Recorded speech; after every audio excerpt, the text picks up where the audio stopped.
Okey, Assalamualaikum warahmatullahi wabarakatuh. Jadi, insya-Allah hari ini kita nak buat sesi latihan untuk khutbah.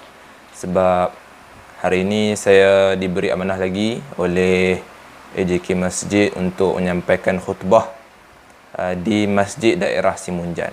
Jadi kita akan buat setiap kali mereka beri amanah pada saya selalunya saya akan buat latihan terlebih dahulu. Kita akan baca sekali lalu untuk teks khutbah yang diberikan. Okey, let's jom. Alhamdulillah. Alhamdulillahil ghaniyil hamid. Ashhadu an la ilaha illallah wahdahu la syarika lah. Wa ashhadu anna sayyidana Muhammadan abduhu wa rasuluh. Allahumma salli wa sallim ala Sayyidina Muhammad wa ala alihi wa ashabihi ajma'in. Amma ba'd. Faya ibadallah, ittaqullaha haqqa tuqatihi wa la tamutunna illa wa antum muslimun. Kaum muslimin yang dirahmati Allah Subhanahu wa taala, marilah kita bersama-sama meningkatkan ketakwaan kepada Allah Subhanahu wa taala dengan menunaikan segala perintahnya dan meninggalkan segala larangannya. Semoga kita beroleh kejayaan, kebahagiaan dan keselamatan di dunia dan di akhirat. Marilah kita bersama-sama mendengar dan menghayati khutbah yang bertajuk Halalan Tayyiban, tanggungjawab bersama. Kaum muslimin yang dirahmati Allah Subhanahu wa taala, menurut ajaran Islam, prinsip umum berkenaan makanan adalah harus untuk semua makanan apa sahaja, kecuali makanan dan minuman yang ditegah oleh syarak. Antaranya ialah makanan dan minuman yang boleh memudaratkan, memabukkan atau telah bercampur dengan najis. Keharusan ini bertepatan dengan satu kaedah fiqh, iaitu al-aslu fil asya'il ibahah hatta yadullu dalilu ala tahrim. Maksudnya, hukum asal bagi sesuatu perkara adalah harus, sehinggalah datangnya dalil yang menunjukkan kepada keharaman perkara tersebut. Oleh itu, adalah menjadi tanggungjawab bagi setiap Muslim memastikan makanan yang dipilih adalah halal lagi baik, serta menjauhi yang haram dan perkara-perkara yang syubhah, iaitu yang tidak pasti halal dan haramnya.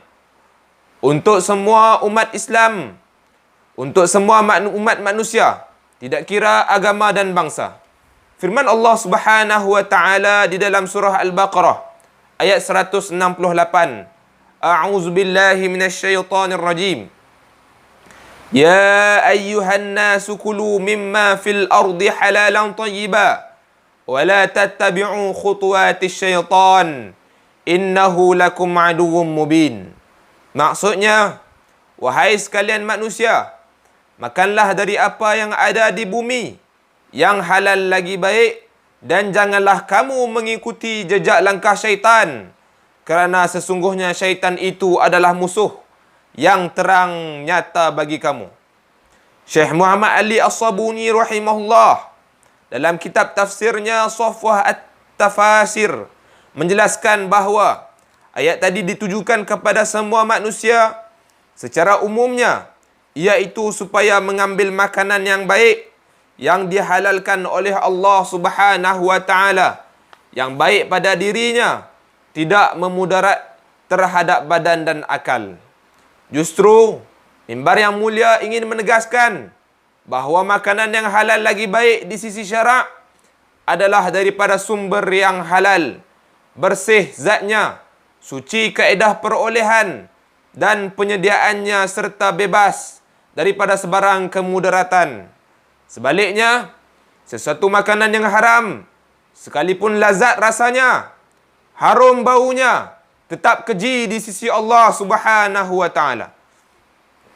Kaum muslimin yang dirahmati Allah Subhanahu wa taala, konsep halalan tayyiban adalah satu standard kualiti yang Allah Subhanahu wa taala telah tetapkan untuk keperluan hidup umat manusia.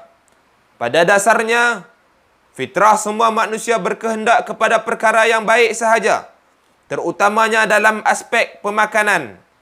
Ini kerana makanan yang dimakan akan menjadi darah daging manusia yang menentukan baik dan buruknya seseorang, sama ada kehidupan di dunia dan di akhirat.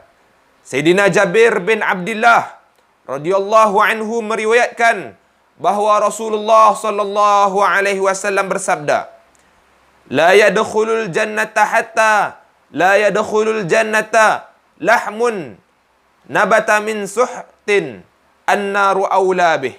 Maksudnya, tidak akan masuk ke dalam syurga tubuh badan yang tumbuh daripada sumber yang haram, dan nerakalah adalah wajar sebagai tempat kembalinya. Hadis riwayat Imam Ahmad. Justru menjadi tanggungjawab bagi semua pihak untuk mendukung konsep halalan thayyiban dengan melaksanakan fungsi dan peranan masing-masing, sama ada di pihak pemerintah, pengusaha dan pengguna. Sidang Jumaat yang dikasihi, di kesempatan ini, mimbar ingin menegaskan bahawa menjadi tanggungjawab pihak-pihak yang berkenaan dalam mendukung konsep halalan thayyiban. Pertama, tanggungjawab pemerintah. Pihak pemerintah berperanan mengeluarkan satu bentuk perakuan seperti Sijil Pengesahan Halal Malaysia, SPHM, sebagai jaminan proses penyediaan sesuatu makanan, bahan, gunaan atau produk adalah halal lagi baik. Pihak pemerintah juga memainkan peranan yang amat penting bagi memastikan setiap proses permohonan pensijilan halal Malaysia melalui prosedur, standard dan garis panduan yang ditetapkan. Dengan adanya persijilan halal, pengguna mudah untuk membuat semakan dan memastikan premis makanan, produk atau barang gunaan itu terjamin sifat halalnya. Semakan status halal boleh dibuat melalui pelbagai medium seperti laman web portal Halal Malaysia dan aplikasi telefon pintar. Majlis Islam Sarawak juga telah membangunkan aplikasi Jejak Halal sebagai satu platform memudahkan umat Islam untuk mendapatkan informasi status terkini berkenaan dengan halal di negeri Sarawak. Selain itu, pemantauan dan penguatkuasaan undang-undang berkaitan halal telah dilaksanakan secara berterusan demi memastikan pematuhan terhadap standard pensijilan halal Malaysia bagi mengelakkan penyelewengan serta salah guna dalam aspek penandaan dan perakuan halal. Pihak kerajaan juga telah memainkan peranan dalam memberi pendidikan halal kepada semua lapisan masyarakat melalui pelbagai aktiviti dan program seperti bengkel, seminar, ceramah, kursus dan sebagainya. Antaranya ialah kursus sembelihan, ceramah kesedaran halal, bengkel galakan pensijilan halal dan juga ceramah konsep halalan thayyiban. Hal ini adalah bagi memastikan masyarakat menyedari kepentingan halal dalam kehidupan. Kedua, tanggungjawab pengusaha. Pengusaha juga memainkan peranan yang amat penting dalam menyediakan dan mengeluarkan produk barangan dan perkhidmatan yang halal kepada masyarakat Islam, khususnya dan seluruh umat Islam amnya.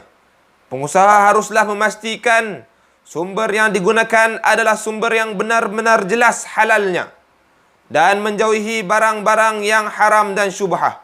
An-Nu'man bin Bashir radhiyallahu anhu meriwayatkan sabdaan Rasulullah sallallahu alaihi wasallam yang bermaksud, sesungguhnya yang halal itu jelas dan yang haram itu jelas. Di antara keduanya terdapat perkara-perkara yang syubhat, iaitu samar-samar yang tidak diketahui oleh ramai manusia.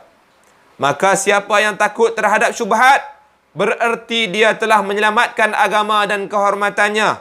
Dan siapa yang terjumus dalam perkara syubhat, maka akan terjerumus dalam perkara yang diharamkan. Hadis riwayat Imam Bukhari dan Imam Muslim. Selain itu, tanggungjawab pengusaha untuk menyahut dan mematuhi piawaian halal yang telah ditetapkan oleh pihak pemerintah dalam penyediaan dan pengendalian makanan, produk, perkhidmatan dan barang gunaan. pihak pemerintah telah menyediakan platform yang jelas dan pihak penguasa hanya perlu mengikut dan mematuhi undang-undang dan garis panduan yang telah ditetapkan. Sebagai seorang Muslim, sememangnya segala usaha yang dicurahkan para pengusaha ini merupakan satu tuntutan yang amat digalakkan dalam Islam.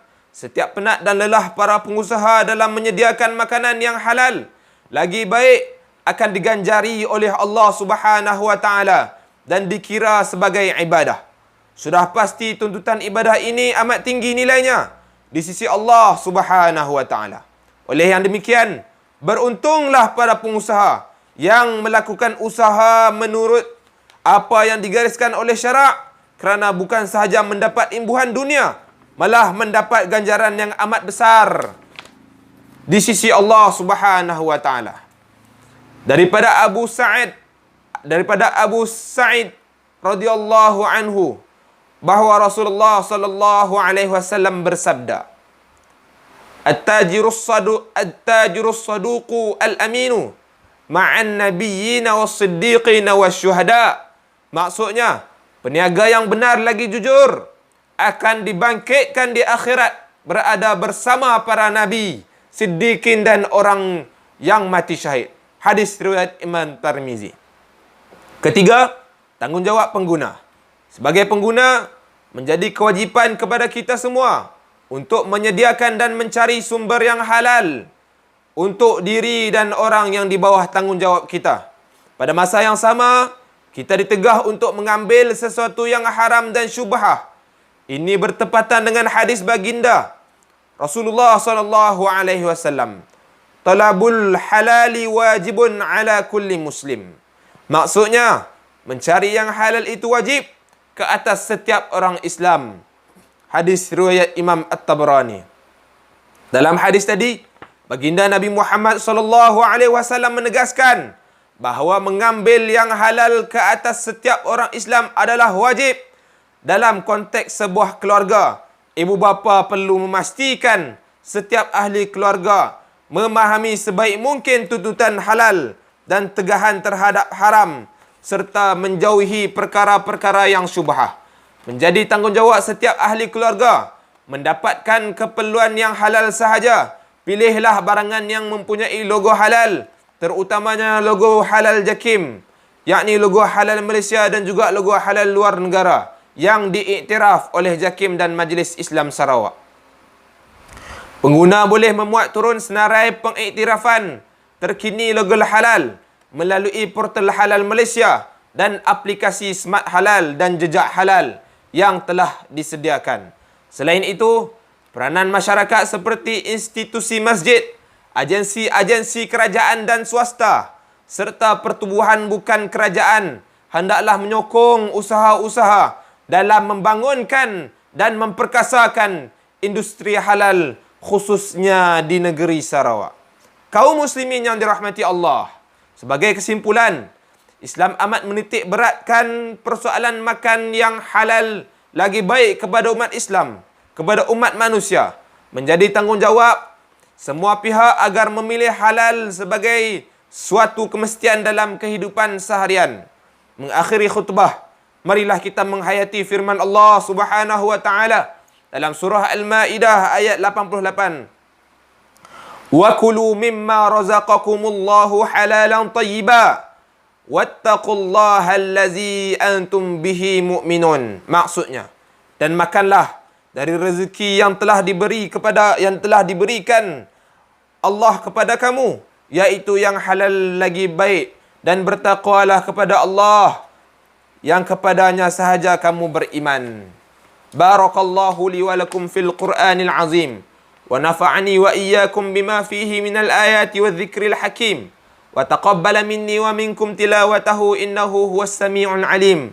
Aqulu qawli hadza wa astaghfirullahal azim li wa lakum wa lisairil muslimina wal muslimat wal mu'minina wal mu'minat fastaghfiruh innahu huwal ghafurur rahim. Jadi itu saja latihan khutbah di negeri Sarawak. Jadi Sarawak ni antara salah sebuah negeri yang sangat update dia punya teks, sebab biasalah Sarawak ni masih dari segi agama Islam tu masih perlukan support yang banyak. Kalau macam di Semenanjung ni ada masjid-masjid yang dah ada buku teks sendiri, buku teks khutbah sendiri. Jadi majlis agama boleh fokus untuk benda lain. Tapi kalau di Sarawak memang Majlis Agama Islam Sarawak akan upload teks khutbah ni di dalam mereka punya portal. Okey, jadi itu saja latihan untuk bacaan khutbah pada video kali ini. Jangan lupa like, komen dan subscribe di bawah. Itu saja. Assalamualaikum.